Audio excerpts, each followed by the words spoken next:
Good evening, ladies and gentlemen, friends and colleagues. Wonderful to see you here. It's a late session now and pretty much in the middle of the conference, and we really appreciate everyone's attendance and attention at what I think is really a very important gathering. We're going to be talking about HIV, human rights, and sustainability from analysis to action. And I recognize a number of people on the stage and in the crowd who were a part of the last IAS consultation that we did on this topic in Beirut, Lebanon, in January of this year. And I'm delighted to see my co-chair for that conference, Dr. Nesreen Rizk. Lovely to see you. Yeah, indeed. And I see a number of other members who participated, and of course our great friends and colleagues Arash and Kamir Alai, who facilitated now what has been the third of these IAS consultations on HIV in conservative societies. All of them supported by OPEC and the development community, and of course we are greatly indebted to them for their engagement and support, sustained support for this effort. The first two of these consultations were in Istanbul, Turkey. I co-chaired the second one. I was not at the first with Adiba Kamarulzaman. And I don't know if many of you know, Professor Adiba is the dean of the medical school at the University of Malaya in Malaysia. But on Friday, I will finish my term as the immediate past president of the IAS. We will have a new president, Anton Pozniak. That will be announced also at the members' meeting tomorrow. I hope all of you can attend. And then the new president-elect of the International AIDS Society will also be announced, and that is going to be, anybody know? Professor Adiba Kamarulzaman, the first woman from an Islamic country and the first Muslim president of the International AIDS Society. So I think after 28 years, it's about time for that. So let me begin then right away. We have a wonderful panel for you for the first part of this evening's proceedings, and then we will have a second group also coming up. And I would like to ask our first speaker, Dr. Arash Alai. For many, I'm sure many of you know Arash, but for those of you who don't, he and his brother were the first awardees of the IAS AMFAR Elizabeth Taylor Award for Human Rights. And of course, they were instrumental people in the harm reduction movement in their home country of Iran, great leaders in that area, and have been continuing to do wonderful work in my own country, the United States. So, Arash, please. Thank you very much, Chair. So, good evening. It's my pleasure to share with you a brief background about high-level consultation meeting on HIV in conservative social setting and the purpose and the structure of this symposium. The first consultation meeting has been held in Vienna in April 2014. The main objective of the meeting was to create a forum for scientific exchange and sharing of best practices on implementing HIV/AIDS program and research within conservative social setting. Government officials, key population, people living with HIV/AIDS, healthcare professionals, scholars, faith-based leaders, and civil society representatives from 18 Islamic majority countries in the Middle East and North Africa, Eastern Europe, Central Asia, and Southeast Asia, some of them are here in this room, shared their experiences during working group discussion and panel sessions in the second meeting, as Chris mentioned, in Istanbul in 2016, and the third meeting in Beirut in this January. We had a symposium to share the report of the second meeting in the 21st AIDS conference in Durban. The call to action was developed during the third meeting in Beirut this January. You can find a hard copy of the call to action on your chairs. It is also listed on the International AIDS Society website. This symposium will be used to present a call to action for governments, lawmakers, activists, healthcare workers, and stakeholders to remove legal and cultural barriers to health and human rights and to promote legislation that protect health and human rights and improve access to HIV services for key population and vulnerable people and people living with HIV/AIDS. This symposium is divided into two parts. The first part of the session will address legal, social, and political barriers, protective legal frameworks, practical model accessing service in closed setting, and mechanisms for data safety and security. The second part of the session will feature a moderated discussion with key population and health service providers on patient-centered healthcare services. It is our pleasure to have panelists from Lebanon, Kazakhstan, Malawi, South Africa, Pakistan, and Uganda. We hope this session will generate energy and inspire action to remove barriers to health and to promote legislation to protect human rights. Thank you very much for being with us.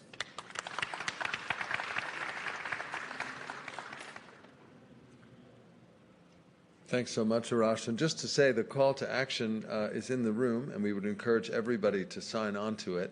You know, these documents and these calls to action are only pieces of paper unless you embrace them and use them and distribute them. So please do join that effort. Next, I would like to introduce Shireen Hashemzadeh, who is the Technical Assistance Officer for the OPEC Fund for International Development, to welcome you and make some opening remarks. Shireen.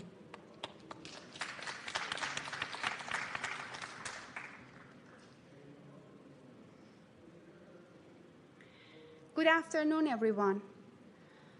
I'm proud to talk to you about OFID's long-term commitment to combating HIV/AIDS and supporting universal health coverage. We have witnessed how over the years, AIDS conferences have become a major gathering for those working in the field of HIV, including scientists, policymakers, and development practitioners, among others. It's a unique platform for sharing knowledge, practical experiences, and building partnerships in order to tackle the HIV and AIDS epidemic. For these reasons, OFID is delighted to be part of it and to be here today at AIDS 2018.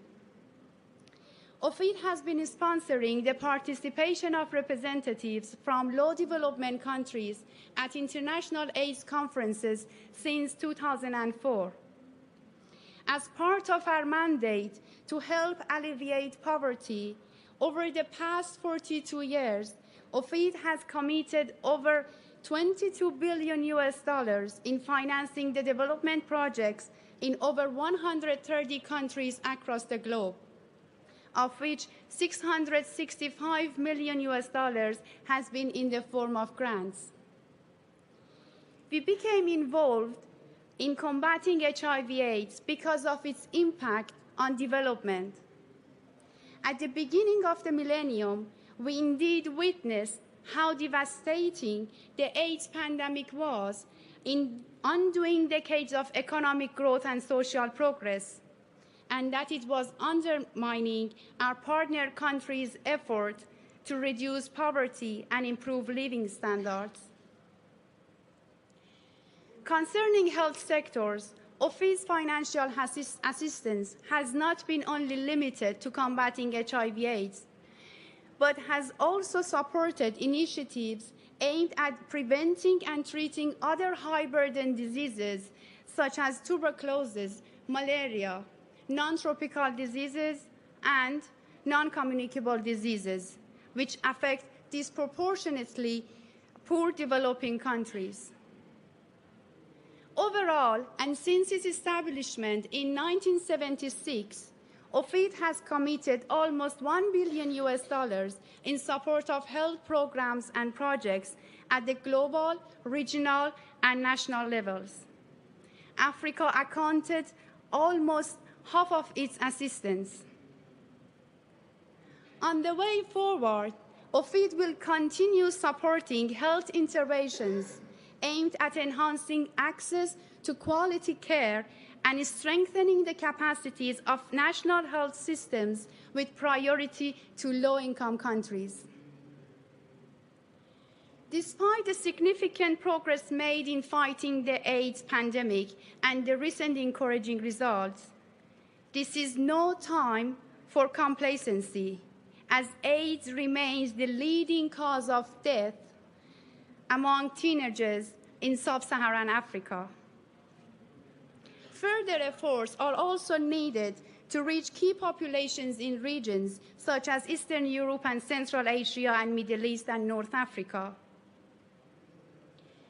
We share the view that the most effective way to support these efforts is through interventions aimed at strengthening national health systems, achieving universal health coverage, and providing access to safe and affordable medicines and vaccines for all, which is in line with the SDGs framework.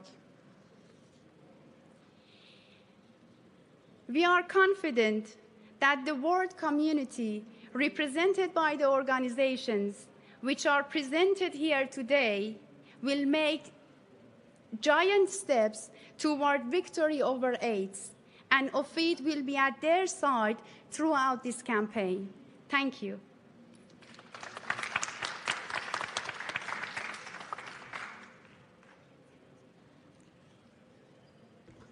Thank you so much, Shireen. It's wonderful to hear about the extensive giving and generosity of OPEC. Our next subject, our next topic is a really important and challenging one. This is in the area of realizing rights, removing legal and structural barriers to HIV services, and the population we're going to be hearing about is HIV services for women prisoners and women who inject drugs in Afghanistan, Nepal, and Pakistan. And we're delighted to have with us Fariba Soltani, who is a senior expert and the portfolio manager for HIV/AIDS at the United Nations Office on Drugs and Crime. Fariba, please.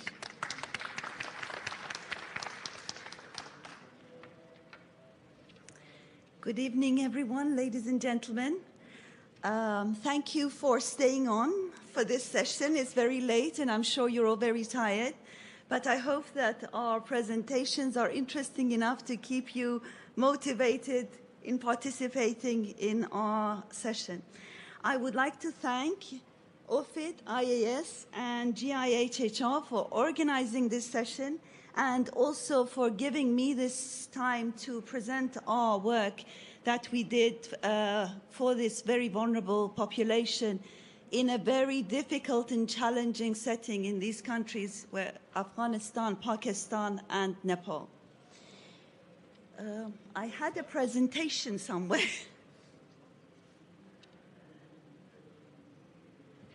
Should I wait for it? Oh. Okay. So, as you can imagine, working for drug-using population, as you've probably heard during this conference, working for people who use drugs and working for people who are in prisons is a challenge in itself. They are all very stigmatized populations that their human rights is abused frequently, and it's very, very difficult for them to actually access services. So you can imagine what it's like to actually be a woman and be a person who uses drugs.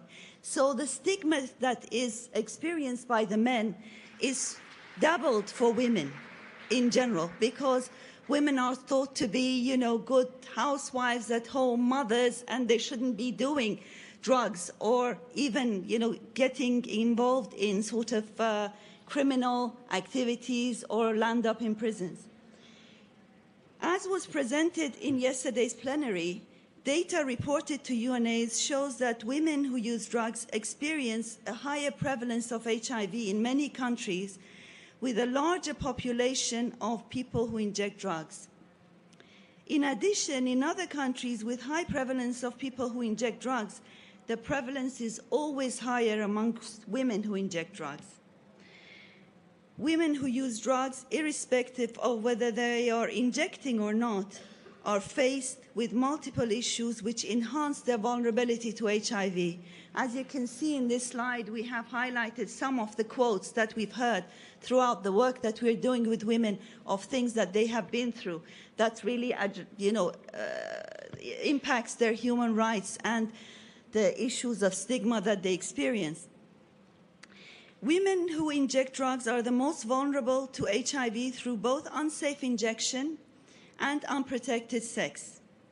They are among the most hidden affected population as they are more stigmatized than their male counterparts. Some also sell sex to finance their own and their partner's drug habit, and often their partner exerts a significant amount of control over their sex work, condom use, and injecting practices. Women who use drugs all over the world face many different barriers to HIV service access, including police harassment, judgmental health personnel, and most horrific of all, a fear of losing their children.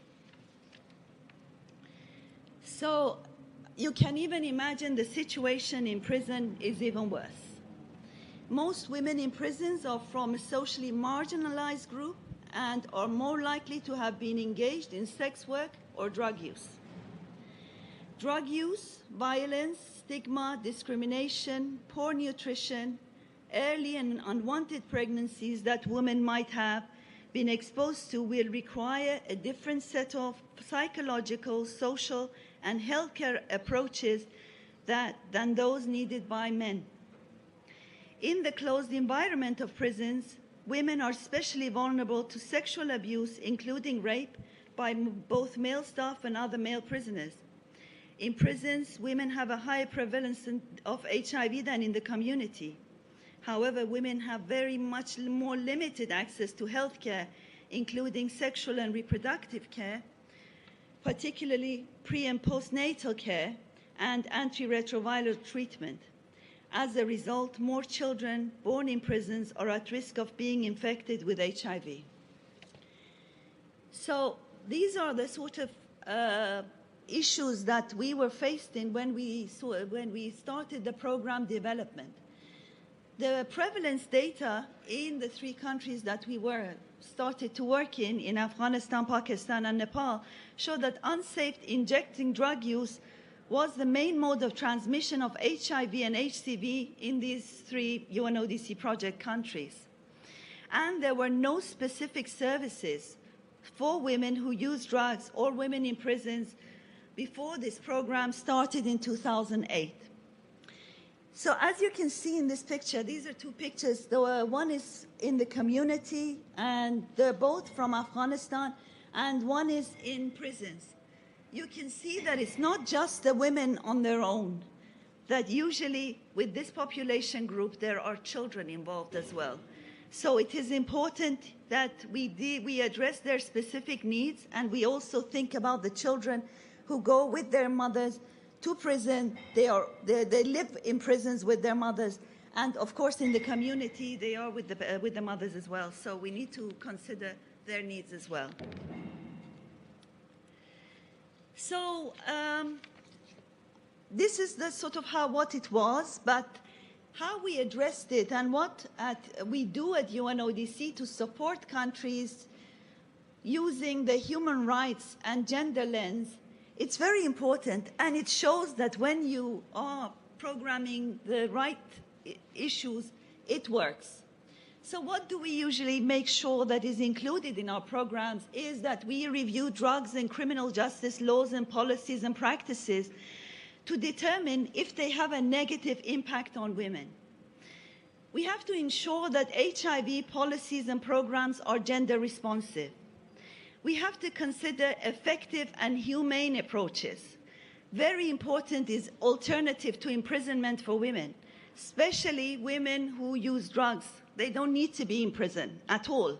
So effective alternatives to imprisonment is one of the main sort of issues that we have to consider.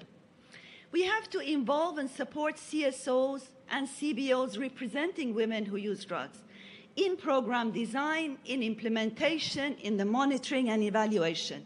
And this was one of the key lessons learned that came out of the project evaluation after the ending of the first phase. And this was really a best practice of our project. And we have to implement and enforce measures to prevent violence, including sexual violence, both in the community and in prisons. You can see that we had support, of course, from OFIT, OPEC Fund for International Development, and the government of Norway, which allowed us to implement these activities in these countries. And the picture you see here is for the Women Network of Drug Users, which was established in Nepal through the support that the project provided to the women who use drugs. So what we did do actually was we did a comprehensive package of HIV services, including harm reduction for women in the community and for women in prisons. This is as much as the legal environment in the country would allow us. For example, in Pakistan, we were not allowed to do OST, so we couldn't sort of start an OST program for the women, which is opiate substitution therapy. But in countries where whatever countries allowed us to do, we made sure it was included in the package of care services that we provided. We focus very much on the capacity building of both policymakers right down to the community level. And advocacy, again, we did a lot of work with policymakers, with parliamentarians, with the judiciary, with the law enforcement, because it's very important to have a very inclusive stakeholder group when in the project team. We also had operational research and, of course, monitoring and evaluation. Oh, I'm going backwards. Sorry. So, in Afghanistan, actually, you probably can imagine what sort of challenges we were faced in, with all the social stigma and prejudices, especially regarding women who use drugs. It was even difficult to find our drug-using population. It was very difficult to find outreach workers and service providers because women were not allowed to even go out of their houses without a male companion or mahram, as we call it. So it was a challenge, very big challenge to start programs.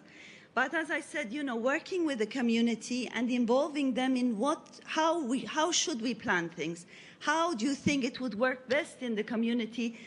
This allowed us to be able to program the activities. So how we did it was that we actually recruited outreach workers with their mahrams. So we recruited female outreach workers because they had to be female, and with their brother, husband, son, father, someone to go with them to outreach. Another very important thing that we did to be able to access our population group was to provide home-based services. The picture you see here is actually the home-based service. So the outreach worker, the service provider, would go to the homes of the women who use drugs to provide the services at home, without sort of them having the trouble to come to a service and be exposed to all sorts of stigma and the discrimination that they would face if they came out to the community. And of course, security was always a challenge in Afghanistan, and we weren't only working in Kabul, but we were working in many provinces and also in the prison settings. And I'm very proud, actually, to say that during this time, we managed to cover like 90% of the women who were in prisons with services during this time. And this is really something which is really very important. So then in Nepal, the important thing that we achieved in Nepal was the community mobilization and the fact that we managed to establish the network of women who use drugs, and they're still going strong, and they're very empowered. This is a very important achievement of our project.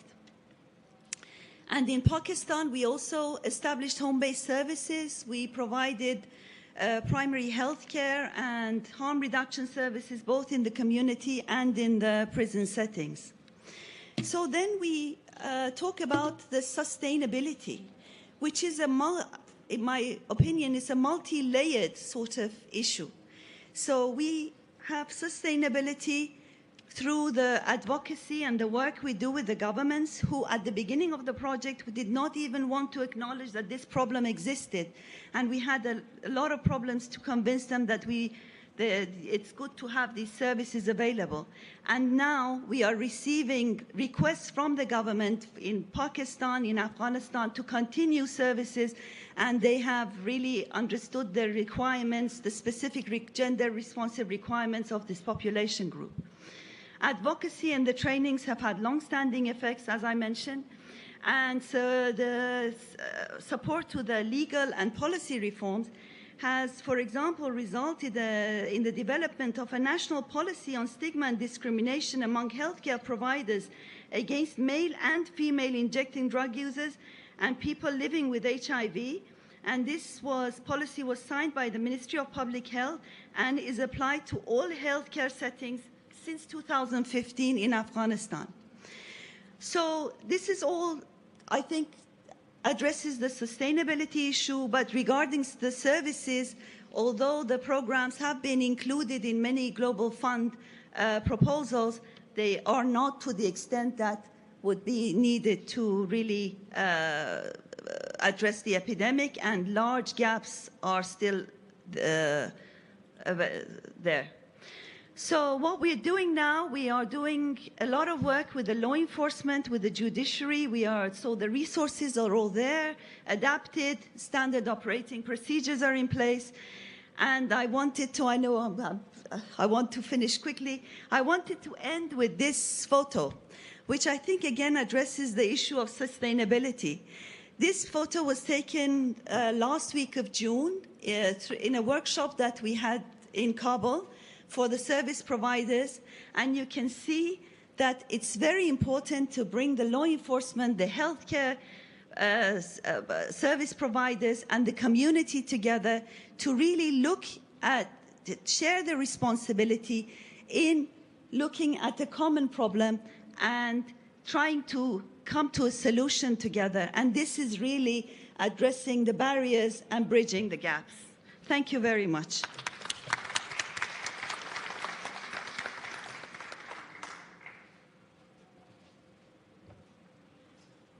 Thank you, Fariba. It's very inspiring work, and we know that those are some of the most marginalized people really in our human family.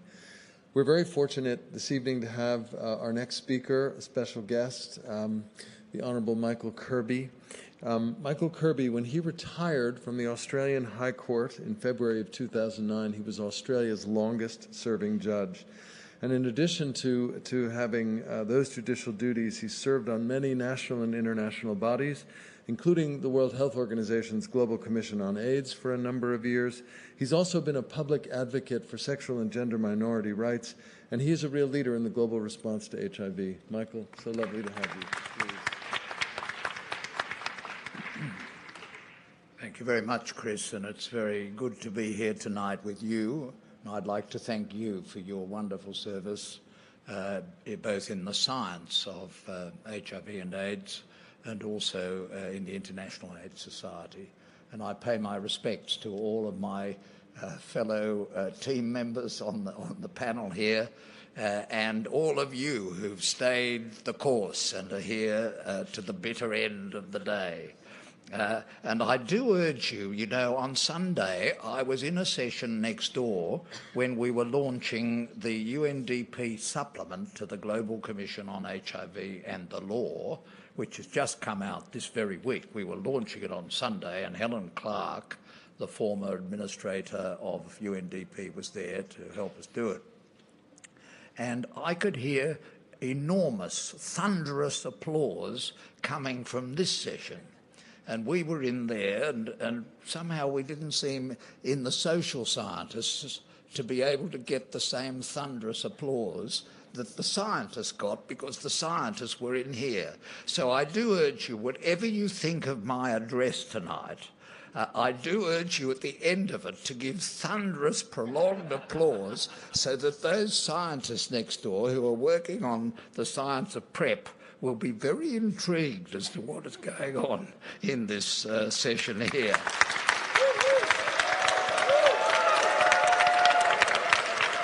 Oh, that's enough. That's enough. I don't wish to be too enthused.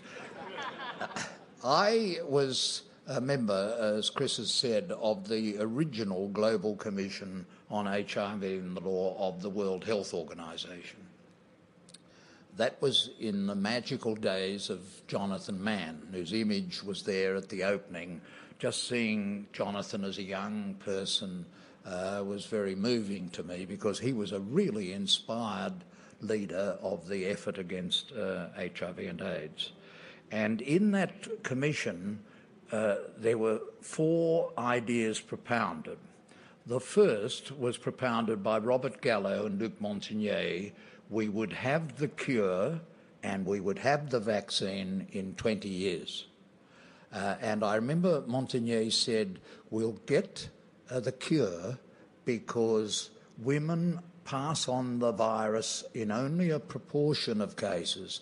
And if we could only find out why in some cases the baby throws off the virus, we're on to the solution to the problem.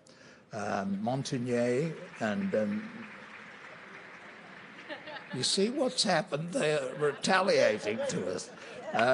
Montagnier and Madame Mahler.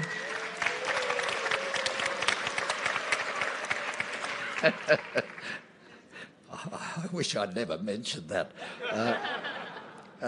Said we'd have it in 20 years. Well, we didn't get the cure and we haven't got the vaccine, but we've done tremendous science in the meantime, and we've done a lot of wonderful things, and a lot of our effort in this meeting is how we get the science rolled out and how we help people get their test and get on to the antiretrovirals. But there were 3 things we were taught in that very beginning. Number 1, we were taught by June Osborne, who was a professor of public health at the University of Michigan. No strategy and no policy must be based on intuition or thoughts or scripture. It has to be based on good science. That was the first principle. The second principle was the AIDS paradox, that paradoxically we have to reach out to the people who most individuals in society think should be punished and put in jail and put out of reach of the way in which they can infect others. That doesn't work, and therefore we paradoxically have to reach out to women in Afghanistan who are using drugs. We have to reach out to gay men who are at risk of the virus and spreading the virus. We have to reach out to sex workers and so on. It's a difficult thing to sell, difficult to sell. And the third principle, which Jonathan always insisted on, nothing about us without us. From the very beginning, this was a very unusual epidemic, and the people who are most at risk were closely engaged. So they were the 3 big lasting principles, and they remain true today. Now, I feel rather guilty that I didn't get an invitation to Lebanon or even to Vienna, and therefore I don't know the steps that have gone before in this particular area working with conservative societies. But boy, I can tell you Australia was a very conservative society back in 1988. And the United States was even more conservative then than it is now, and that's saying something. And other societies, which we would now look on, the Nordic countries and in this area, everybody was conservative in those days. So great progress was made, and it has been made partly by the steps that were taken under the WHO Global Commission, under the UNDP Commission and the Global Commission, and with the assistance of PEPFAR and the Global Fund. The international community has been amazing, and if you think things are moving slowly in your so-called conservative states, then take heart. It can be done and will be done. Now, if you look at how you do it, first of all, I don't for a minute, even though I've been a judge for an awful long time, I don't believe everything is dependent on changing the law. But if you've got laws that are obstacles, then that is one of the things you have to try and do. So how do you get things through basically pretty conservative legislatures? They're conservative because the members of the parliament want to get re-elected, and they are therefore answerable to rather conservative people, the mums and dads in the suburbs. And therefore, how do you get things changed? Well, you need a bit of luck.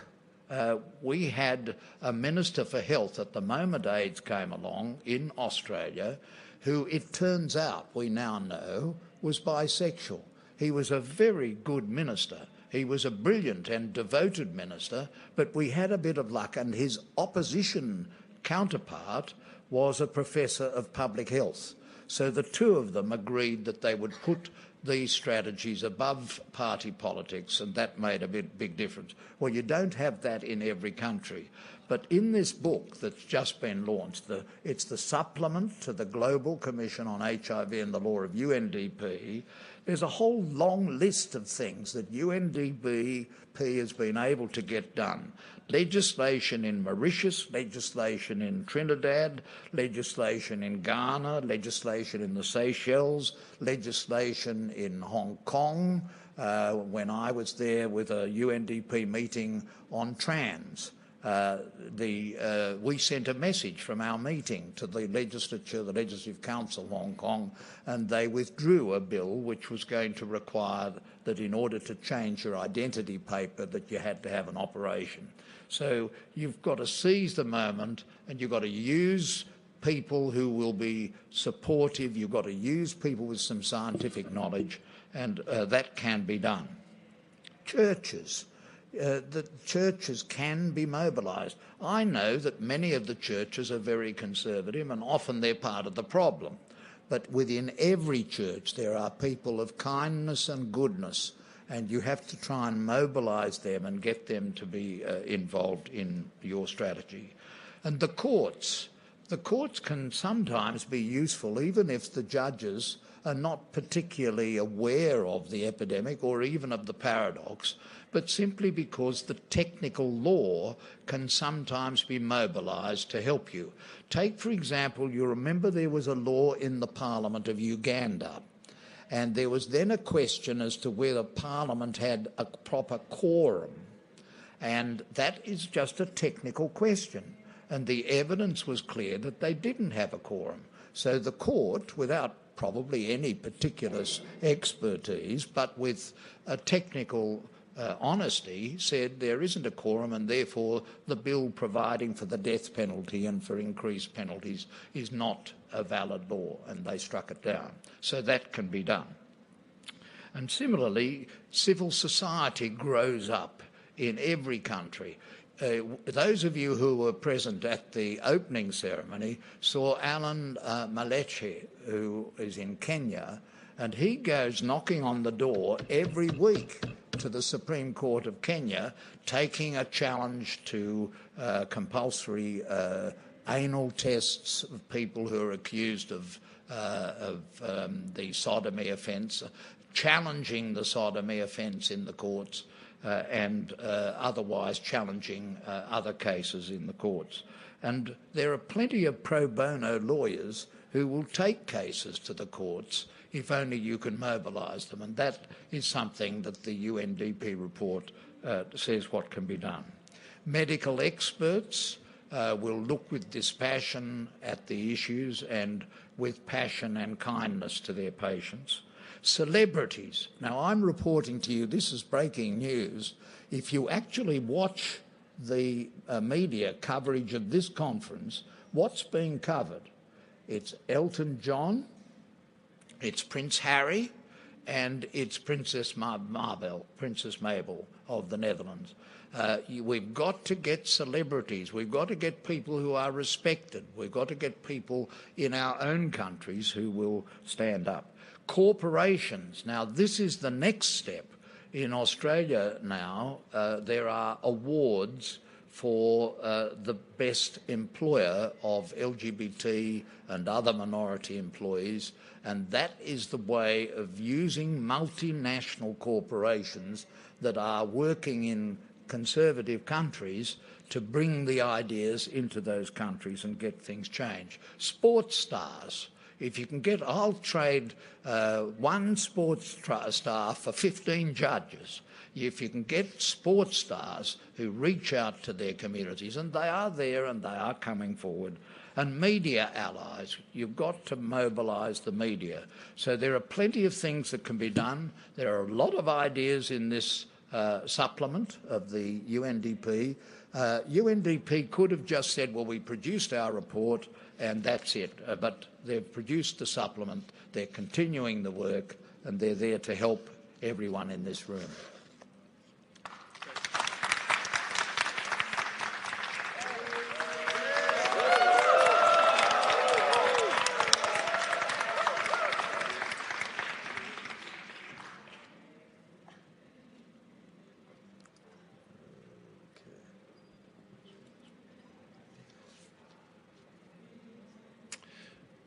So our next speaker is Holly Mahler, and Holly is the Director of Linkages, which is implemented by FHI 360 and its partners, and is USAID's and PEPFAR's flagship HIV services program for key populations.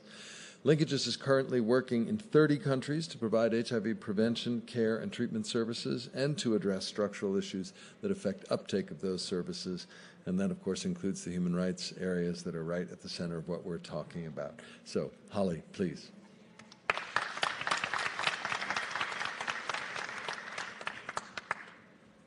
Good evening, everybody. Thank you for still being here, and I hope I get some of that love that you just gave to Judge Kirby. Thank you so much to the organizers for having me. I'm not sure really how I ended up with such a distinguished panel. I'm a program implementer, right? I'm not a human rights expert. I don't come from the UN, and I'm not going to today quote for you lots of international documents about good practices in research. Instead, I'm going to share with you today real-world programmatic experiences from those of us who are trying very hard to implement good quality programs for key populations. As you heard, I'm currently the director of this big project. It's in 30 countries, and we work through local organizations and wherever possible through KP, key population-led organizations. We adhere to the principles of nothing for us without us and do no harm. Every single day, I think about the heavy responsibility that we have because we are collecting an enormous amount of data.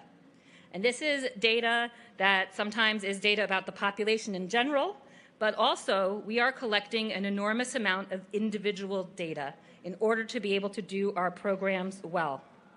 In order to ensure that we're reaching the right people at the right time in the right places, our CSO partners have a big workforce. They have a workforce of peer educators and peer navigators, health providers, and these people use tools like outreach diaries, referral forms, government registers. All of these things help them do their work, but they also have identifying information on the key populations that we work with. So like I said, there's lots of data out there. And even though we have internal systems to protect the data, our systems are sometimes challenged. So I want to tell a story. It's about South Sudan. It's not one of the countries of this workshop, but it's as about a right-constrained environment as you can possibly work in. Not very long ago, just about 6 months ago, there was a behavioral surveillance survey underway in South Sudan that was looking at sex workers and key and MSM and people who inject drugs. The organization that was implementing this BSS survey approached peer educators who worked with our program, had been going on for about 3 years, because they needed people to work on the survey, and these were people who already knew the community. So they approached the Men Who Have Sex with Men, the MSM peers that we already work with. And they also asked if they could use the drop-in center that we have been supporting through CSOs as a gathering place for these people. So the survey actually was underway, almost finished. But then one day, one peer educator who was out there recruiting people for this BBS study was stopped, not by the police, who the program had already worked with to ensure that everything could be okay for implementing the study, but by somebody from the National Military Service. All right, which is like a special elite force that's working in South Sudan. You know, there's war that's been happening in South Sudan. So the researchers had done this work, and had told the peer educator what to do if they were ever stopped by the police. But the National Service people, they didn't really care. They arrested this person and they beat him pretty badly. And then they made him take them to where he was working out of. And so he brought them to the drop-in center where there were more MSM and there were also project staff. And 7 people ended up being arrested, 3 MSM and 4 project staff. The project staff were released pretty quickly, but the MSM were held for a week. After a week, all but one of them was let go. They were in bad shape. The one person who was held for 4 weeks. He was tortured for 4 weeks. He was made to open his phone and his computer and show data from the work that he had done as a peer educator. And it was thanks to the Ministry of Health and also their relationship and the AIDS control program, the relationship with the military that eventually got him out. So everybody, and also there were international organizations that were there and also working to try to get him out. But it took 4 weeks, okay? And this drop-in center remains closed to this day. So I had like 4 or 5 more stories like this to share with you. Actually, I could probably show you 20 just from the last few years that I've been running this program, but I don't have the time for that. It ran over when I practiced it. Instead, I'm going to talk a little bit about data that's needed. So there's lots of data that's needed in order to run the programs that we are implementing. We need surveillance data. We need geographic distribution of key populations. We need size estimations. We need behavioral surveillance surveys. And we need programmatic data that tells us where populations are, where the greatest needs exist, and how we're doing against targets. And we need that down to a granular level. Now, I work on PEPFAR, right? PEPFAR requires us that we know our populations extremely, extremely well. So it's hard to know in rights-constrained environment if you really have accurate data, actually, because criminalization and prosecution discourage participation in services and in research.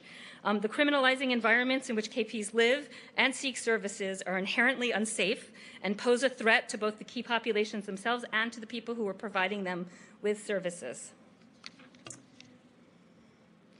Poor and inaccurate data is another danger because the techniques we typically use to enumerate key populations don't work well in rights-constrained environments.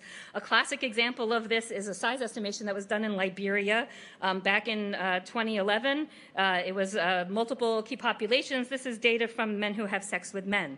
A couple of people who were, I don't know, partially trained, walked into a couple of hot spots. They counted how many MSM they saw, and then actually said that was the number of MSM in Liberia. So this report, which is a national size estimation, said there were 711 MSM in Nigeria out of a population of 4.5 million people. And sometimes the governments in rights-constrained environments actually really love data that looks like this. It shows we don't have these people here. And they're not important, and we don't actually have to do anything to be able to serve them. Even when the data are good, the media and other stakeholders can get it wrong and put key populations at risk. This is an article from the Swaziland Press from 2012, where participants in a RDS study were reported as the total number of gay men in Swaziland. So there's 328 gay men in Swaziland. So I think what I'm trying to say here, actually, is that both good data and poor data have the ability to do harm. When the data is poor, people are undercounted. and we're not able to make an adequate case for resources and programs. And when the data is good and accurate and specific and granular enough to implement effective programs, it can be used against key populations, it can be used against service providers, and it can put them in harm's way if it falls into the wrong person's hands. So data is necessary, but data can hurt key populations. Risks and benefits in rights-constrained environments, they really need to be balanced really carefully. There's program factors, like what information do we really need in order to be able to serve key populations? There's human factors, like who needs access to this information and how much access do they actually need in order to be able to do their job? And technology factors, can we use technology that we have to protect the information that we collect? We need to collect information that will help us implement the programs, and generally, the further to the right of this cascade, I guess it's, yeah, to the right of this cascade from your angle, the more detailed and more specific information you need. To provide somebody with meaningful ART services, you need their name, you need their phone number, and you may need their address. You can't really get around that in order to provide a good service. They also have medical records that may have other personal details. Although the global recommendation is that key populations not necessarily identify themselves in health services, it also then limits the ability of health providers to provide good, quality, accurate services tailored to the person in front of them. So a nuanced program looks at downstream risks that arise from these programmatic needs. We need to better articulate what data can and should be presented, both as aggregate data that generally has the possibility of doing less harm, and specific individualized data that actually can be used to create more harm. Since for treatment we need to know more individual data, it's probably ethically sound to take those risks. But for prevention services, maybe it's not. And that's one of the things that we have to think about. Key population communities have really strong opinions about this topic, and they must be engaged in every single country in which we're working in, not just like to say, oh, help me design the program, but actually to help you figure out what data is safe, what data is not safe, and what kinds of things we can do to help them and help us protect their data.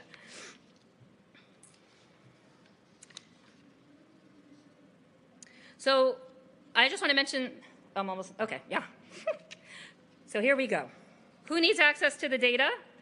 Lots of people. The KP communities need it, field staff need it in order to be able to do their jobs, and project staff, researchers, and the Ministry of Health.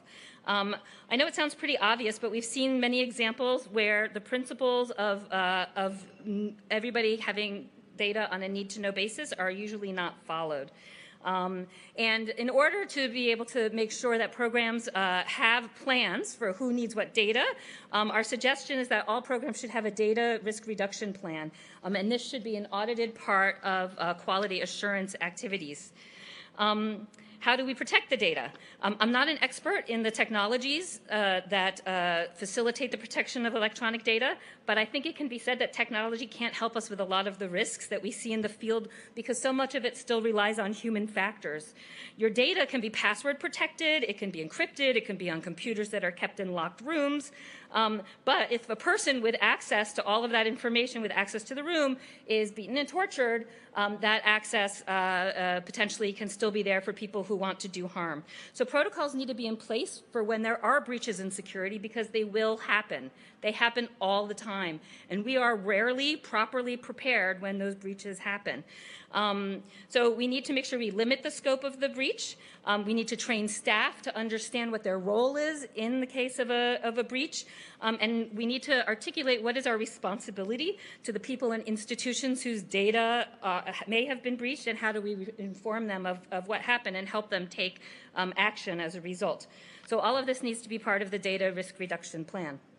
With the advent of GIS, we also have new and exciting ways to identify and track where services are offered and to ensure that program staff are visiting hotspots, track prevalence on service delivery sites, and even offer clients the opportunity to look at a map and click and decide where they're going to go for services. But these maps also tell people who may not have KP's interests in mind where KPs socialize, where they work, where they inject drugs. And we need to be extremely careful about the granularity of the data in these maps when we use them. I imagine that everyone in this room has heard that horror story about somebody who went online on a social media app or a dating app and were lured to a situation where someone meant to do them harm, somebody posing as another KP. It's a serious concern for programs. So likewise, the advent of social media and other networking apps creates exciting opportunities for visualization and use of KP data. This example from my own program in Mumbai, we developed new ways to visualize the density and estimate the number of Grindr users in different parts of Mumbai at different times of the day and different days of the week. We use this to target where people are going to go and actually approach people on Grindr to ask if they're interested in information, to target ads on Grindr, and to estimate the number of active users, because our data estimates on the number of MSM are so poor, we actually can see many more people. I'm almost at my last slide. Yeah. So again, if you're going to use technology, you need to make sure that this is incorporated in your data risk reduction plan. The very last thing I'm going to mention is about unique identifier codes and biometrics, because you're probably already asking yourself, why haven't I mentioned them? So we use unique identifier codes, and I think they're an important tool, but frankly, they don't really always provide the level of anonymity that you want. Almost everywhere where I've seen the deployment of a unique identifier code, there's still somewhere in the data, somewhere in a service delivery package, where that person's name is linked to their unique identifier code. So that doesn't really help us. Biometrics are a much bigger and a much more controversial issue. As a program leader, I've found myself daydreaming about the ability to just, take a fingerprint and know where everybody is. But of course, the risks of that sort of thing actually can be really tremendous. I see the benefits to biometrics, but frankly, the risks to key populations in rights-constrained environment is larger than the benefits most of the time. And in the face of criminalization, taking fingerprints or other biometric information is loaded with negative meaning for key populations and potential harm for them. Insisting on biometrics also keeps people in need of services away, and in my opinion, and in the opinion of most global KP advocates, is not worth the risk where the laws do not support people who are key populations. Oops, my last slide. So recognizing all of these challenges that I've mentioned this evening, but also the opportunities, earlier this year, Linkages, the program that I run, did an audit of the 170 CSOs that we provide funding for in these 30 countries to find out what their safety and security plans were, and that included also what their data safety plans were. And we discovered that only a very small handful of these organizations actually had any kind of plan to address data safety issues. So through, we have a violence, stigma, and discrimination technical working group that meets on a regular basis, and in collaboration with the International HIV Alliance, and a consultative meeting of 40 representatives from key populations, we developed this safety and security toolkit to strengthen implementation of programs, review safety protocols, and develop low-cost and no-cost action plans to make improvements to improve data security. So we started to roll this out in March. So far, 80 of the organizations have completed their plans. We are going to keep tracking that. We're going to make sure every single one has a plan, and we are no longer going to give out sub-awards to organizations who do not have in place a data safety plan, violence safety plan. So I hope this was useful to you. I want to thank some of the people who helped me think through this presentation. And thank you very much. Thank you, organizers. Have a good night.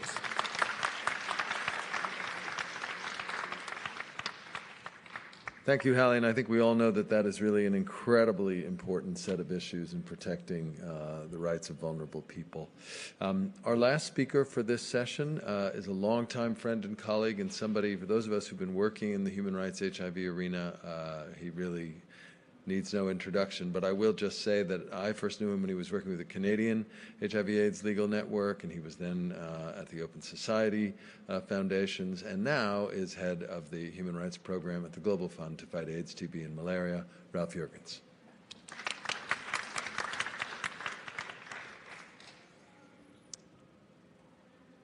Thank you very much, and I'm trying to get my presentation up here.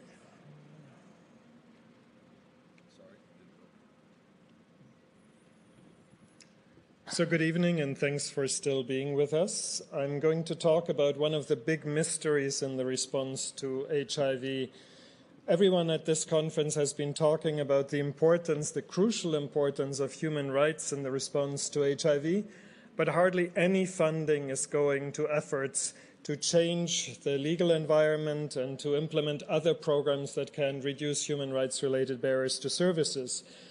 And this has to be changed, and I'm going to talk about an effort at the Global Fund to change that in a number of countries.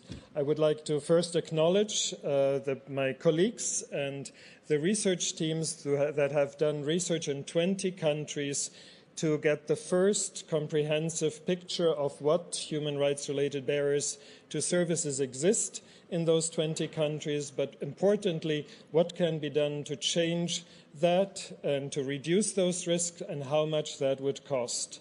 I'd also like to acknowledge the Open Society Foundations, Ford Foundation, and American Jewish World Services for funding part of this research. I'd like to dedicate this presentation to one of my great heroes, Jonathan Mann. He was the chair of the conference, the first AIDS conference that I attended in this city in 1992, and who is one of the most inspiring thinkers about HIV and human rights. So the Global Fund has had a human rights objective in its strategy since 1992, and that was threefold. We wanted to integrate human rights considerations into our grant cycle. We wanted to make sure that the Global Fund does not fund any programs that infringe upon human rights. And importantly, we wanted to increase investments in programs that reduce human rights-related barriers to services. We think we did quite well on the first two sub-objectives, but where we didn't succeed was increase investment in the concrete programs that reduce human rights-related barriers to services. Most applicants to the Global Fund identified barriers, human rights-related barriers to services in their applications, but then did not include programs in their application that can reduce those barriers. Overall, only 0.7% of Global Fund resources went to programs to reduce human rights-related barriers to services. This graph shows on the light blue column is the number of applications that the Global Fund received for HIV, TB, and malaria grants. And then the slightly darker column identifies the applications that contained an analysis of human rights-related barriers to services.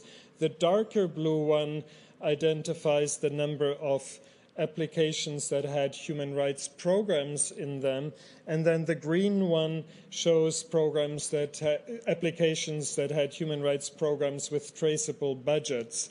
And as you can see, about half of the applications for HIV included some programs to reduce human rights-related barriers, but hardly any TB and no of the malaria applications contain such programs. Therefore, the Global Fund in its current strategy, that is now in its second year, has again and strengthened the objective to introduce and scale up programs to reduce human rights-related barriers to services.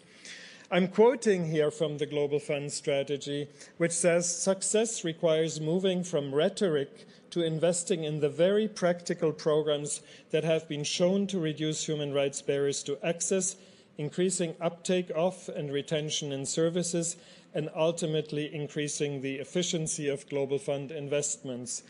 Now, the Global Fund is a health financing institution, so why should we worry so much about human rights and human rights-related barriers to services? Of course, this is the right thing to do, but for an organization that is a health financing institution, it is very important to make the link to the efficiency of the Global Fund investments.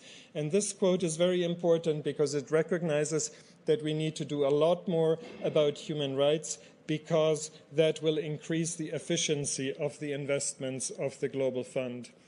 So what are we doing?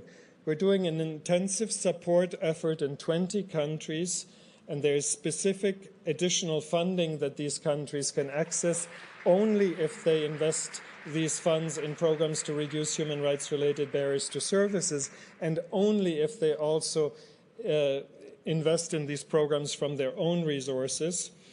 In these countries, we're doing an intense effort, and I'm going to talk a little more about that. But the Global Fund also has an overall key performance indicator. We have to report to the board regularly about progress that we make in increasing investments in programs to reduce human rights-related barriers to services in all middle-income countries. And the goal is to move from the 0.7% that I indicated we allocated in the previous 3 years to 2.85%, so a more than fourfold increase of investment in programs to reduce human rights-related barriers. We're also making a specific efforts in countries that either receive significantly reduced resources from the Global Fund or who will transition out of funding from the Global Fund in the near future, recognizing that it's not enough to focus on increasing investments from within the Global Fund allocation that countries receive, but that we need to figure out how we can convince governments to fund these programs themselves. So we look at increasing domestic investment for programs to reduce human rights-related barriers to services. What programs are we talking about? In the context of HIV, we're talking about the 7 key programs to decrease stigma and discrimination and increase access to justice that UNAIDS defined many years ago, and that we know because there's proof from studies that these programs indeed increase access to and retention in services. These are stigma and discrimination reduction programs. These are programs that sensitize healthcare workers and to ensure that they treat people with dignity. This is training of lawmakers and law enforcement officials. It's reducing discrimination against women. It's legal and rights literacy, legal services for key populations, and efforts to monitor and reform policies, regulations, and laws relating to HIV. Most of these programs also apply in the context of TB and some additional programs that we have also defined in a new technical brief. Now, which are the countries in this intense support initiative? There's Tunisia that is part of the effort in this region, and then we have 12 other countries on the African continent, and Indonesia, Philippines, Nepal, Ukraine, Kyrgyzstan, Honduras, and Jamaica. So what is new about the approach that we're taking to human rights in these countries? We're taking a pragmatic and a programmatic approach to human rights, focusing on where the Global Fund can make the biggest difference. And for the first time, we're moving from ad hoc, small-scale investments in programs to reduce human rights-related barriers to services to trying to get countries to implement a comprehensive approach to reducing human rights-related barriers to services. For the first time, we undertook baseline assessments of human rights-related barriers to services in all these countries. And what is important is that we did not only look at what the barriers are, because we already have quite a bit of information about what the barriers are, but we did not have information about what programs already exist in countries to try and reduce those barriers and how effective they are. And then we went on to estimate, based on the analysis of the barriers and the existing programs, what would be required to scale up effective programs and what other programs would be needed to comprehensively reduce human rights-related barriers in those countries. And we costed that because we didn't have information about how much it costs to reduce human rights-related barriers to services, and that was yet another barrier to actually achieving progress in this area. Very importantly, we monitor this effort and evaluate this effort. We did, as I said, baseline assessments, and there will be midterm and end-term assessments after 5 years so that we know what works and what doesn't work, and so that we know what impact we have in terms of increasing uptake of services and retention in services in these 20 countries. The progress to date, we have finished 19 baseline assessments. Kenya is about to start. 9 of the reports, including the Tunisian report, have already been widely shared with in-country partners and with technical partners. We're getting feedback on these reports. Others will follow in the next month. We have done multi-stakeholder meetings in Ukraine and Nepal already to discuss the findings of these reports, and importantly, to start developing the 5-year strategies to decrease the human rights-related barriers in these countries.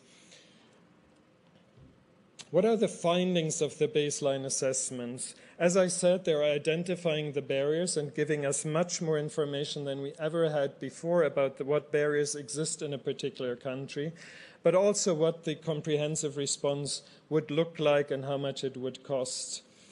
And they showed, as we knew, that programs to reduce barriers currently exist only at a very small scale and in a few settings, that there's even fewer programs to reduce human rights-related barriers to TB services. They showed that particularly in healthcare settings, stigma and discrimination remain major barriers to uptake of services and retention in services, and that few evidence-based programs to reduce stigma and discrimination in healthcare settings exist. And how can that be so many years after we started talking about the importance of human rights, that we still have so few evidence-based programs to reduce discrimination in healthcare settings, which is one of the biggest deterrents to uptake of services and retention in services for key populations.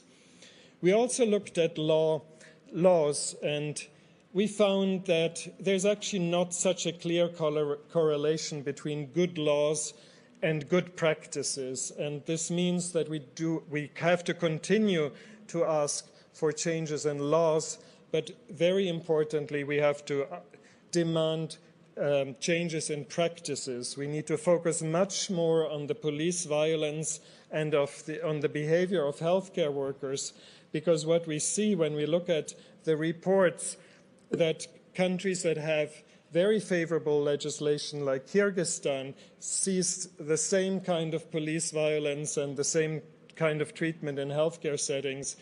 Mozambique recently adopted much more progressive legislation, decriminalized same-sex activities. However, the violence by police and the discriminatory behavior continues.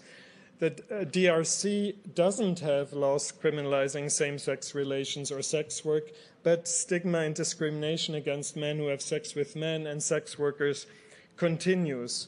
So let's not only talk about changing laws, let's talk about changing laws and continuing the efforts to change the laws, but also implementing the other 6 programs that I talked about, because we need those if we want to see positive changes in the lives of people that we care about. Here on this slide, there's some of the most significant findings of the baseline assessment in Tunisia. They will not surprise us. The laws are a barrier, but also the police practices, the prevailing gender norms and what they mean for women in Tunisia and gay men and other men who have sex with men and trans people, the stigma that continues, and particularly in healthcare settings, the discrimination, breach of confidentiality, informed consent, etc. Now, there are some programs already that exist in Tunisia to reduce human rights-related barriers to services, but they are limited, and there are some opportunities because there's a vibrant and vocal civil society and there's massive advocacy, including for law reform. In the report, you will find what we estimated would be a comprehensive response to the human rights-related barriers to services, and they go a lot further than what currently exists. You won't be able to see much on this slide, but this is the cost of the comprehensive approach to reducing human rights-related barriers to services in Tunisia between 2018 and 2022. And you will see that we're not talking about extravagant amounts of funds. We're talking about $8 million in this period of time that would be required to more comprehensively address human rights-related barriers to services.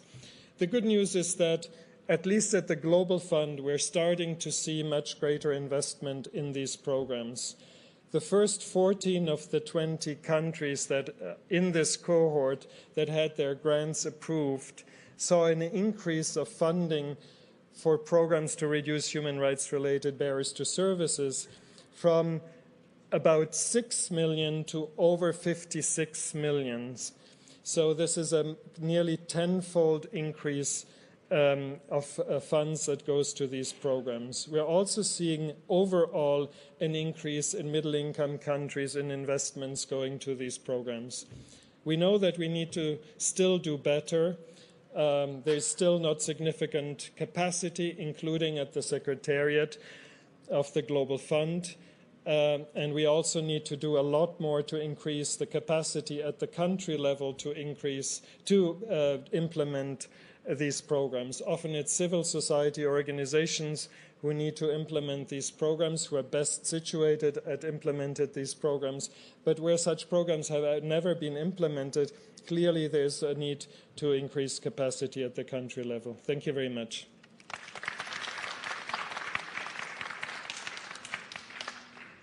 Thanks, Ralph. And I think that dramatic increase in funding at the Global Fund for Human Rights is something we could call the Jürgens effect. So we really appreciate that. I'd like to ask you to join me in thanking the panelists for this first part of the evening. Thank you all so much. And then I'm a group photo. Okay, we're very late on time, but yes, okay. And then while the group photo is organizing, I'd like to ask the people for the next panel to please just line up so we can move over quickly.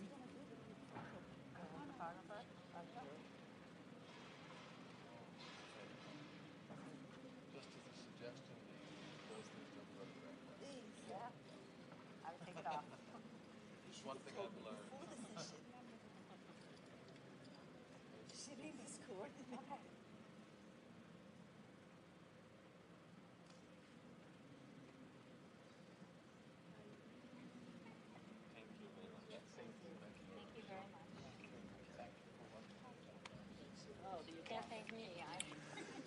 Oh, not at all.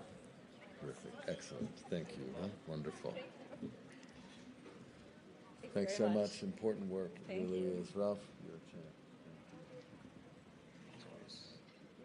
Thank you. All right. So our second session is going to focus on adaptation and replication. This is going to be a moderated panel discussion. The team here is setting up, and while they're setting up, I'll just tell you that the panel is going to look at patient-centered healthcare services for key and priority populations. We're going to talk about healthcare providers and the need to adapt prevention and care to the specific needs of diverse groups. And the discussion is going to provide examples of how outreach messages and healthcare services can be customized to provide culturally and linguistically sensitive services. And the discussion is going to outline challenges, successes, and key messages that can be replicated and scaled up in socially conservative settings. So we have quite a large and distinguished group of folks here, and I hope everybody is seated in the order of the announcements. I can't see those, but I know that Nesreen is on the far end, Nesreen Risk from American University of Beirut. Ali Balian is next to her, an infectious disease physician also. The executive director of the M Health Coalition in Lebanon. Yes, all right. Judith Ntiti, hi Judith, is a YouthNet counselor from Malawi. And she is joined by Wezimongo Kampale. Her colleague, who is a program manager at YouthNet Counseling, is going to help her with language and interpretation. Ashraf Grimwood is the Chief Executive Officer of Kite Impilo in South Africa, a service provider. There he is. Okay. Oksana Ibragimova. Welcome, Oksana, from the Kazakh Union of People Living with HIV. Gulzarkan Akhmetov. Hello, lovely to have you, from the Republican AIDS Center in Kazakhstan, and then Philip Wandawa, so that must be you, Philip, who's an HIV counselor with the AIDS support organization TASO in Uganda. So I think we'll start with Nesreen and come in this direction if we can. And the first question I'd like to ask everybody, actually the same question, is for the clients, for the people that you serve, what is the biggest barrier? What is the biggest obstacle to accessing, receiving those services? And you can talk about prevention or care or both. Nesreen? So I think one of the main challenges that face key populations in the MENA region are human rights issues, anything related to the human rights and the criminalization of same-sex, sex work, IV drug use. Those are unfortunately major barriers. In addition to the stigma within the healthcare system, the other levels of stigma and discrimination at the different other levels. But the main problem, I think, is related to human rights and health as a right. And specifically when we're talking, when same-sex is criminalized, it's impossible to get out and move freely and get your healthcare rights in terms of either treatment, prevention, testing, or anything. If you're afraid, if you're targeted, if you're a moving target, whether in Lebanon or in any other setting. And to me, this is the main issue. And any program that doesn't, any intervention we do or we can think of that does not really aim at changing that, whether it's the law, like the judge was saying, the laws need to change because we're losing people while this is, and we need to really attack that. I mean, I'm surprised here that the funding for human rights within the programs is so little, and it should be at the core. It's a good point. So both access and funding. Ellie, I wonder if you would speak from your organization's experience. I have to agree with Nesreen on criminalization, but it also goes beyond that to discrimination. As our organization, Coalition, works in different MENA countries, not only in Lebanon, the issue of being discriminated against based on sexual orientation or gender identity and being denied services, denied treatment for men who have sex with men, and sub-key populations of the same population for gay and bisexual men who use drugs or are sex workers as well. So we have seen a lot of people who have been denied access to their medication, access to testing, or even being stigmatized for the fact that we are going to access the treatment. So I think stigma and discrimination is the most important factor, and that goes beyond laws or campaigns. It goes back to the educational system where we teach children about equality and acceptance rather than hatred and bigotry. Yeah. All right. Thank you. So now we're going to hear from our friends from Malawi. Her name is Judith Mtini. Ndizaka 26. She's 26 years old. Ndachokera ku Malawi. She's coming from Malawi. Ndine peer educator. She is a peer educator.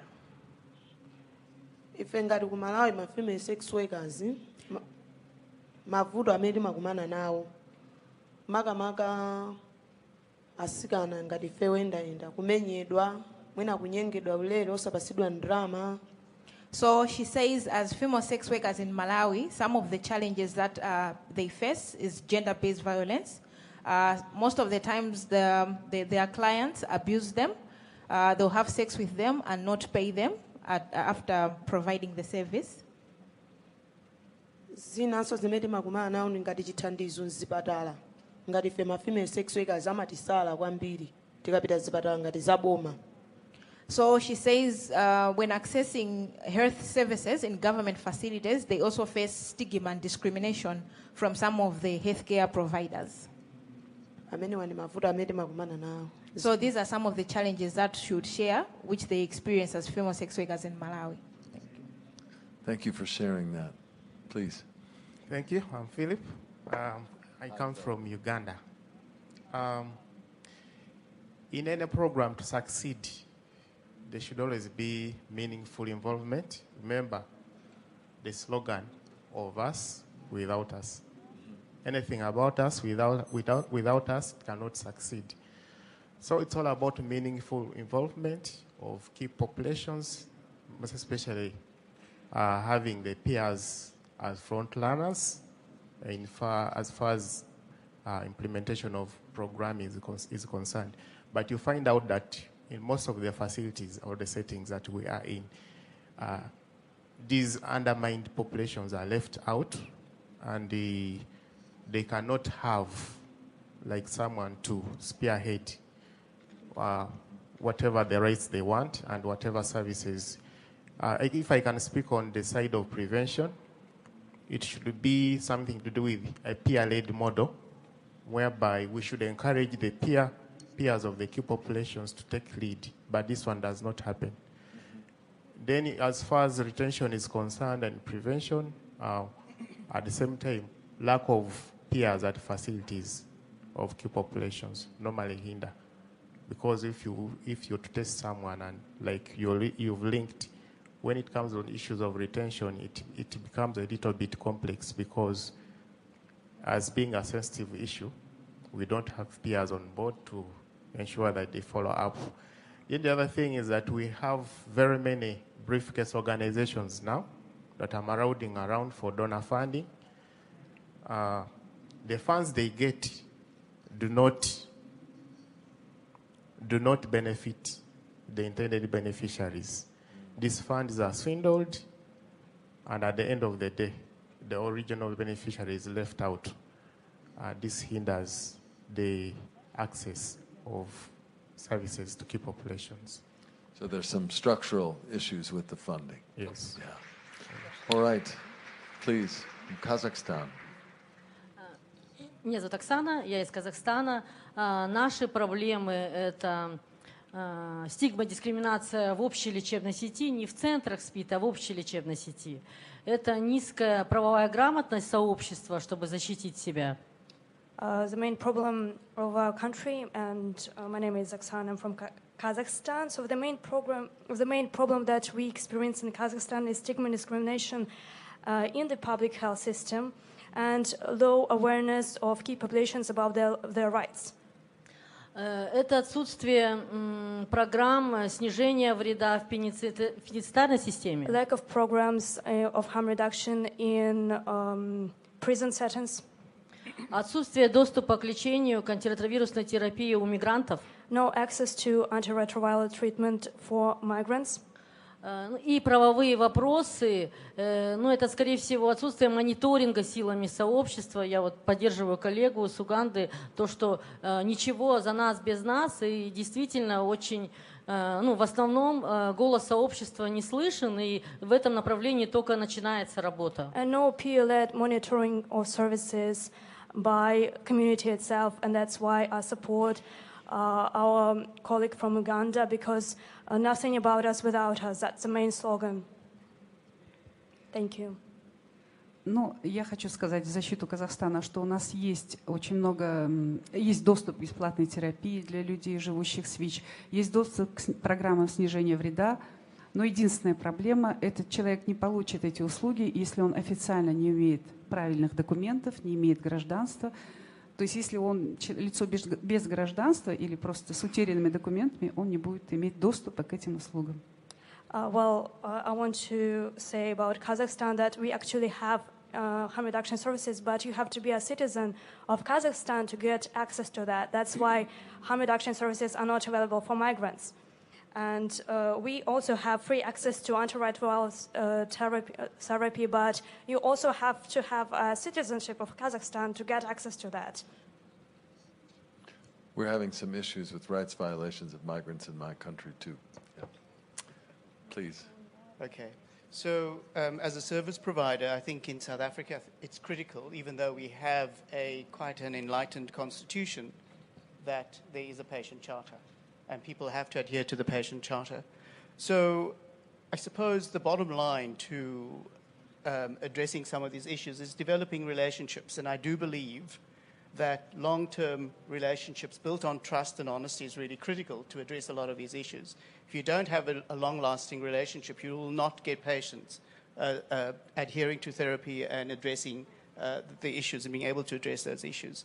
And one of the approaches that we've used a patient advocate model, very much like a peer, where these patient advocates are part from the community, they speak the language, they understand customs, and they are able to go out and provide adherence support, address the barriers to adherence, address stigma.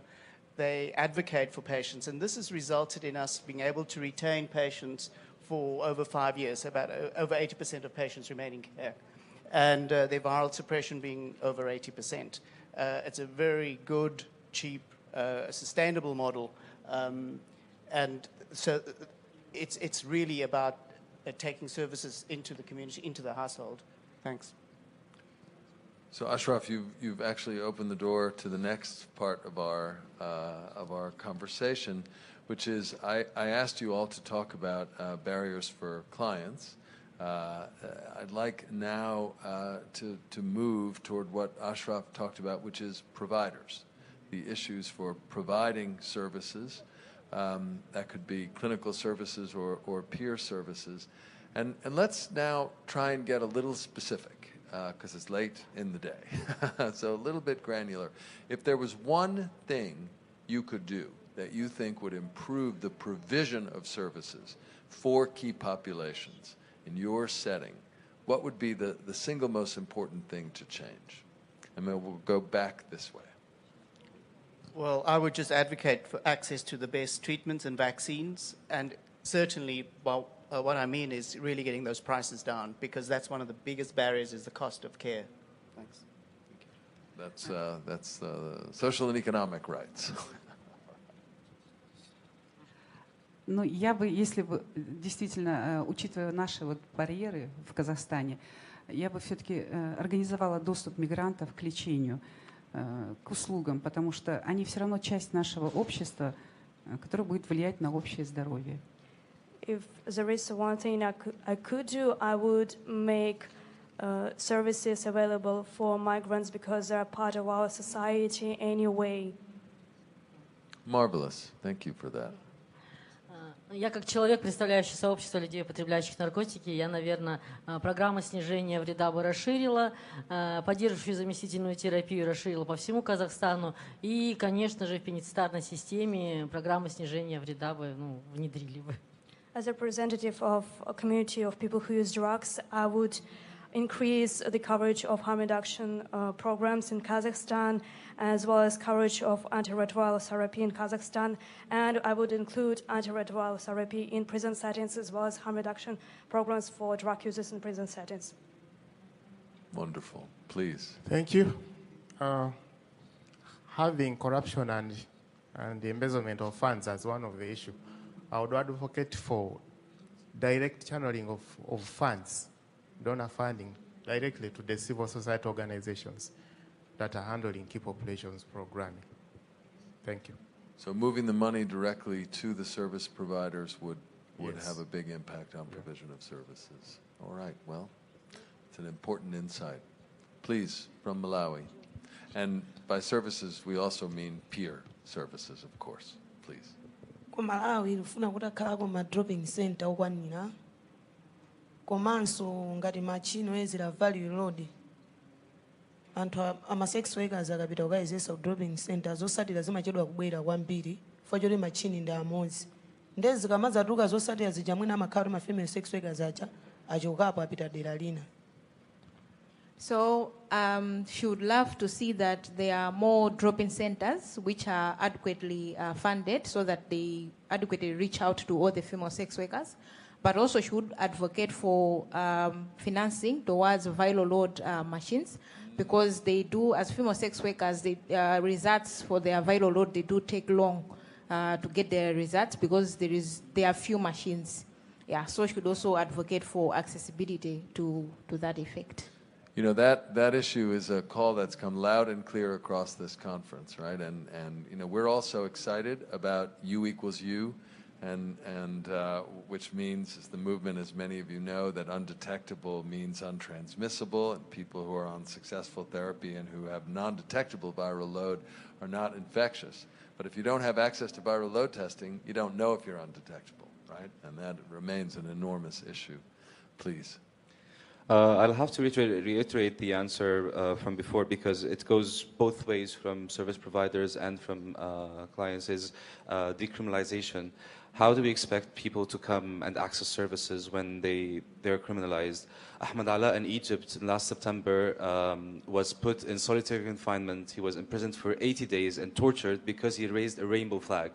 And we expect people to actually come and get tested to find out if they have HIV or not, and that's another stigma, another role. Also last year in Morocco, 2 teenage girls were almost sent to prison because they were kissing, 2 teenage girls.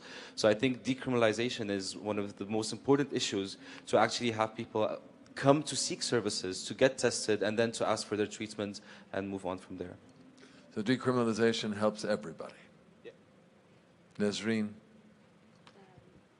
I would decriminalize and then make all services integrated and free, pretty much like what Ashraf was saying. It would help a lot if those sexual and reproductive health services were integrated with HIV treatment and prevention services, whether for testing, treatment, prevention, advice, awareness, peer, everything.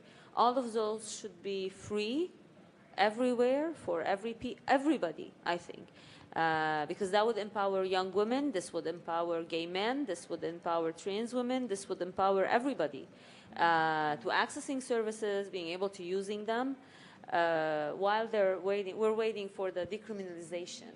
I think starting with making them more accessible by making them free. Right. So it's a real UHC, universal healthcare access approach. And that's an issue because in our country, for example, people living with HIV are denied healthcare coverage by private insurers. Right.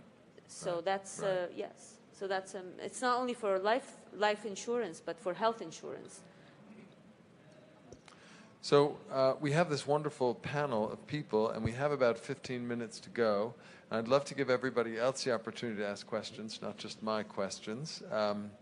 And if people would like to, please come to the mic. Let us know your name and your organization.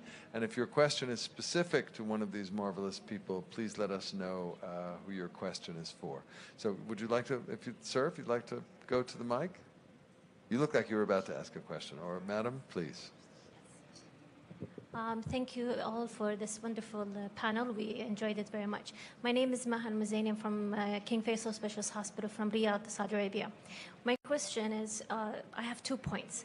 So Saudi Arabia and the Gulf region are considered to be high-income countries, and therefore we are excluded from global funds. I can understand this from different aspects of research related to cancer or whatever, because that can be covered from the government.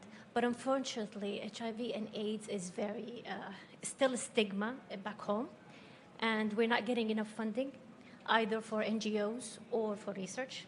It's limited. Although that the country and the Arab countries are very generous, so they give, but toward other diseases, not HIV, unfortunately. I've been seeking doors for the past 4 years. And once they know that it's going for HIV related, they would not. So would that change the Global Fund's view and WHO? That's it. Well, I don't know if Ralph is still in the audience. Oh, great. Ralph, maybe you want to take that one.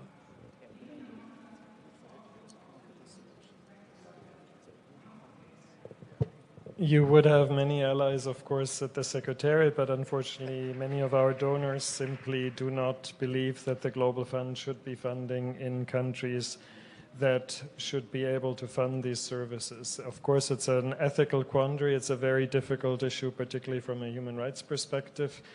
But the advocacy, your advocacy, should be directed to the donors because they are the ones that stand in the way of funding in high middle-income countries. we often, talk about stigma in communities. We talk about stigma in healthcare settings. We don't so often talk about stigma among donors. But I think that's the issue you've really raised. Are there other questions from the audience? Please, sir, to the microphone. Hi, my name is Dr. Qaid Saeed, and I represent National AIDS Control Program in Pakistan. I want to put a different perspective of the countries we are talking about. The countries which are basically where we have complex emergencies going on. We have wars. We have political instabilities like in Pakistan, Afghanistan, and maybe Central Asian states as well. And then we have, great say of religious leaders in our laws, in our implementation of the laws. Is it easy to decriminalize sex work, injecting drug users in countries like Pakistan and Afghanistan? I don't think so. It's not easy. It's too difficult. And it's a very slow process. So I agree with Judge Kirby that in his country, Australia, and in America, which was a conservative society, and they changed with time, maybe 20 or 30 years. I don't see this happening in Pakistan and Afghanistan and countries like Central Asian states and even in Lebanon. It is a very slow process and it will take time. So what should we be doing with our key populations? How can we deliver them with our services that are needed? This is another perspective to be, we should all think about it, how to do it, because we are talking about countries where religious extremism is very high, where political instability is very high. In some of the countries, laws are very good, but the implementation is not there. So we have these multiple problems in our countries where epidemic is rising very fast, mainly driven by people who inject drugs, and then the criminal laws are highly against them. It is not easy to change them. It is not easy to implement them. That's the reality. So I think the question really that the gentleman asked is let's just say that you can't change the laws. What can you do even in a non-supportive legal context? I don't know. Do anybody want to address that? Just very quickly, my experience is when we were doing things illegally, like providing drugs for people, which we had to bring into the country, into South Africa illegally, we just did it. We did it underground. We camouflaged it. People knew where to get medication. So I think you almost have to go underground initially. But if you basically put your intention to be noble, and there you are, to put the patient first, and you want to save lives, I don't mind putting my head on a block for that. I'll stand in front of any judge when I'm trying to save somebody's life with what I know and the science that is backing me up. So, and we did that, and that's how things have changed. I don't know if anybody else. Please. Yes. Я хотела бы, посоветовать и рекомендовать несколько вещей, что можно делать с сообществом. Мне кажется, самое главное – это взращивать лидеров, вкладываться в укрепление систем сообществ, чтобы люди росли, научить их документировать, нарушения прав человека. И вот я сама, мой личный опыт, я начинала сначала с клиента, потом аутрич-работник, потом социальный работник, потом специалист по адвокации, и вот росла. Но все это, с низов. И несколько лет в меня вкладывались семинары разные, тусовки, конференции. Это кругозор расширяет и уже, и людей, получается, взращивает. И многие, есть возможности для сообщества расти. И я думаю, люди потом возвращают это у себя на родине, пытаясь что-то изменить. I think the main point is that in your country, you should focus on establishing the leaders of the community, like the leaders of drug use community, the leaders of sex workers community, to train them to advocate for their rights, to make strengthening of community systems, and to train the members of community how they can document their rights, how they can protect their rights. Because I myself, I started right from the ground. I was a caseworker first, and then I was a client first, then I became a caseworker and advocacy an advocacy worker and a social worker, and now I attend conferences where I learn how I can protect our rights, how I can protect the rights of my clients. That's what you can do while your government is doing nothing. So from the grassroots up. These are very inspiring answers, by the way. Please. Hi, Ayman from Beirut, Marsa Sexual Health Center. So thank you for this meeting.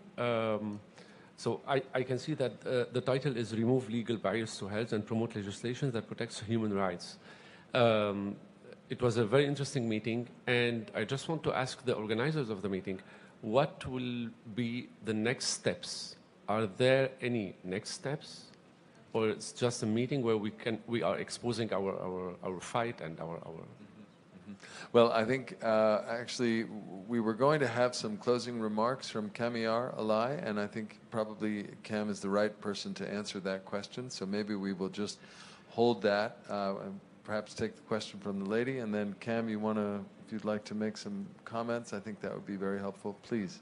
Okay, thank you. I want to continue the question of my colleagues. Maha? Yes. I am Hamdia. I am from Kurdistan region, Iraq.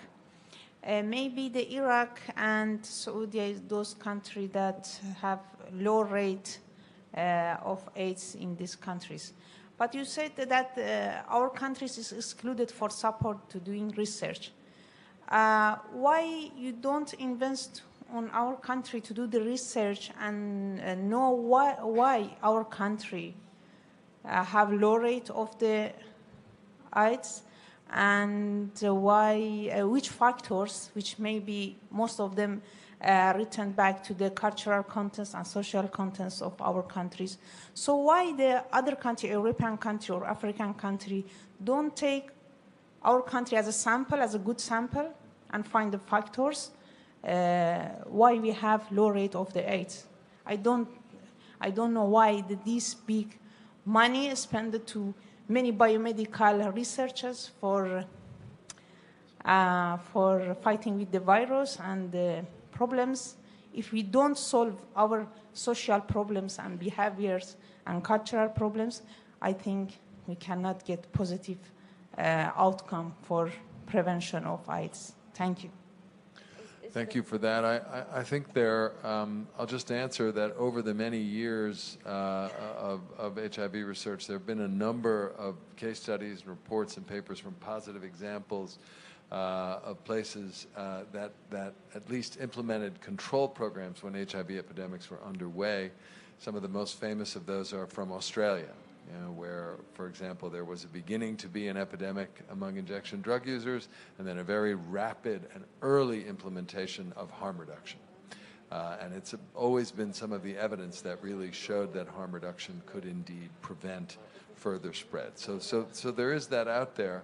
But if a population or a country has very, very low rates of infection, it's very hard to say that cultural or social or prevention efforts were effective, because the counterfactual is, of course, that you can't see the impact of prevention if you don't have infections. So it's a good thing that the Kurdistan region is a very low prevalence place.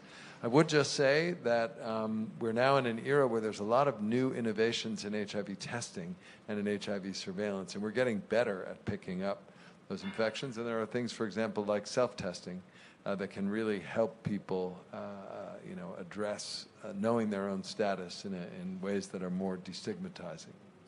Can I just say something? I don't think it's actually the case of good behaviors. I think it's the lack of services. I'm talking specifically about the case in Iraq. It's the lack of services, it's the high stigmatization, the high criminalization. I myself know a lot of MSM who are living with HIV, a lot of them who need to get tested. Some of them, if they are financially capable, travel to Lebanon in order to get a test, and those who are registered positive are not registered back in Iraq. So you are right. There is a lack of funding for research, a lack of funding for estimations to know what is the exact problem, because I'm sure it is really camouflaged beyond what is happening.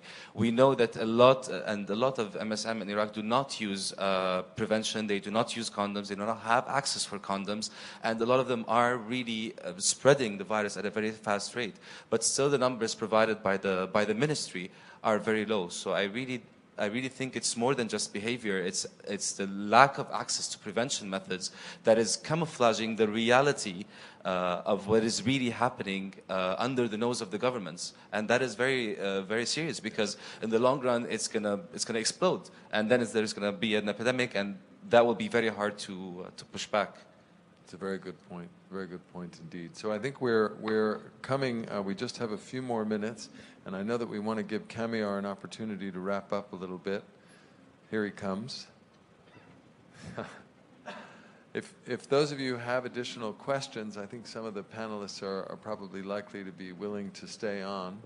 Something pressing, short question. Do you want to go to the microphone? And then Cam, and then we will close. Thank you so much. My name's Sempija Delaus.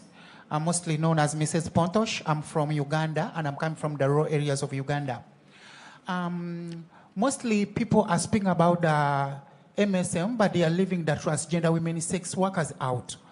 I myself am a transgender woman sex worker, and I'm also heading an organization for transgender women sex workers who are living with HIV/AIDS and affected by.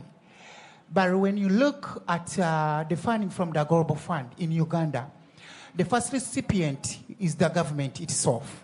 But the government has not done anything about the research and also providing service, for example, like having the engagement and advocacy for health service providers to provide the service to the LGBT community. For the reason is the law, the bill that was passed in 2013, 2014, it affected us so much. Still the security is still using the law as a way of discriminating and stigmatize the community.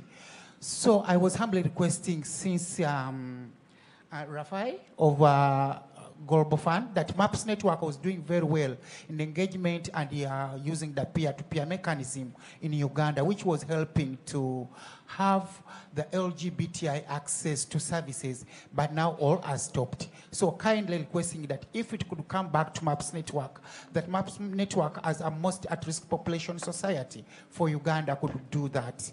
Thank you so much. Thank you for your question. Yes, indeed. I think we've heard now repeatedly that this is a real call for direct funding to community organizations to do this important work. Cam, do you want to come up to the podium?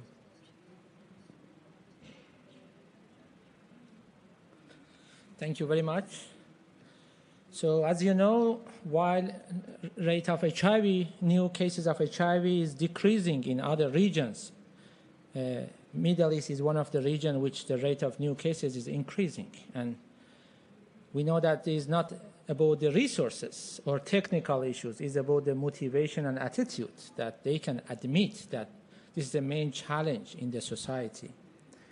And the impact of this wonderful high-level consultation that was first to advocate and address about these issues, but we have to go beyond just talking about it. And while we have to try to have more applied research, but we have to identify what are those action plans.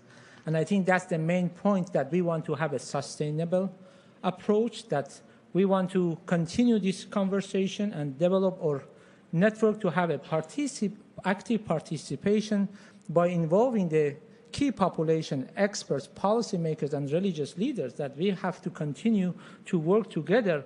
And we want to continue to show that the region wants to work together and to make a huge impact in these regards. And we want to use a human right-based approach in designing, implementation, adaptation, and evaluation of these activities. And we want to show that this is a time to make actions. And we want to show that we can make things happen by working together. I want to thank OFID and International AIDS Society and my colleagues at GIHHR that they did a tremendous job to continue this conversation, and we want to continue this. And I want to thank our host in Turkey and Lebanon that they have done a fantastic job, and without their help, we couldn't have this done. And I want to special thanks to Chris that he was super busy, but he never said no to us. And thank you, Chris, and Andrea, that he did a wonderful job, and without his help, we couldn't make it happen. And this is interesting that now we see UN bodies, funders, advocates, policymakers, and religious leaders, they all talk about that we have to do something together. And now we want to show how we can make it happen. And thank you very much. So, ladies and gentlemen, we've come to the end of our time. I think this has been a very important session. I just want to say on behalf of the International AIDS Society that we are very focused on the epidemic in the MENA region. We're going to stay with you all. We're going to continue this work and this effort. We want all of you to participate. I want to invite everyone here. Since you're at the conference, you're now all IAS members. If you weren't before, please come to the members meeting tomorrow afternoon at 4:30, and please really engage with the IAS going forward. We're a global society, and we want to work with you in the MENA region to try and address this expanding epidemic. And then please also join me in thanking all these marvelous people for their efforts.